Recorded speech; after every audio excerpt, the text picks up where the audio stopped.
প্রিয় শিক্ষার্থী, আমরা আজ আলোচনা করব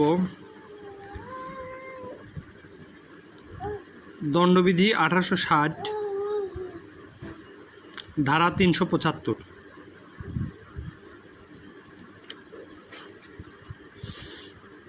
নারী ধর্ষণ। কোনো পুরুষ উল্লেখিত ব্যতিক্রম ছাড়া অপর সকল ক্ষেত্রে নিম্নোক্ত পাঁচটি যে কোনো অবস্থায় কোনো স্ত্রীলোকের সাথে যৌন সঙ্গম করলে সে ধর্ষণ করেছে বলে গণ্য হবে।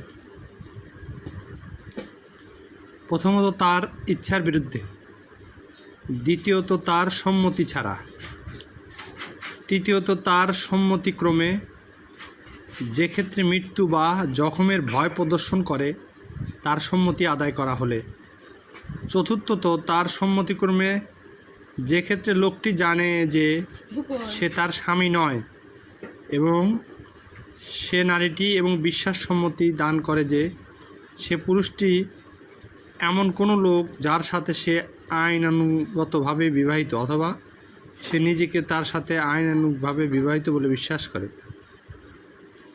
পঞ্চমত, তার সম্মতিক্রমে অথবা সম্মতি ছাড়া, যখন তার বয়স 14 বছরের কম হয়। সম্মতিক্রমে অথবা সম্মতিক্রমে হলেও 14 বছরের কমে হলে সেটা আমরা নারী ধর্ষণের ভিতর অন্তর্ভুক্ত হবে। ব্যাখ্যা: ধর্ষণের অপরাধের জন্য আবশ্যকীয় যৌন সঙ্গমের জন্য যৌনাঙ্গ প্রবিষ্ট করাই যথেষ্ট গণ্য হবে। ব্যতিক্রম অর্থাৎ ধারা 375-এর 5টি কারণ মূলত ধর্ষণের, তার ব্যতিক্রমও আছে। ব্যতিক্রমটা হচ্ছে কোনো পুরুষের দ্বারা নিজ স্ত্রীর সাথে যৌন সঙ্গম ধর্ষণ বলে গণ্য হবে না যদি স্ত্রী 13 বছরের নিম্ন বয়স্কা না হয়। প্রিয় শিক্ষার্থী, আমরা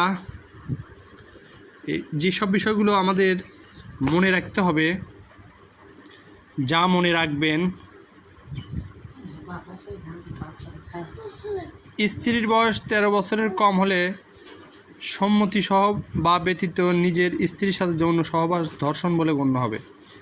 দণ্ডবিধির 375 ধারায় ধর্ষণের 5টি বর্ণনা ও একটি ব্যতিক্রম রয়েছে। বর্তমানে ধর্ষণের মামলাগুলো নারী ও শিশু নির্যাতনের দমন আইন 2000-এর অধীনে হয়ে থাকে।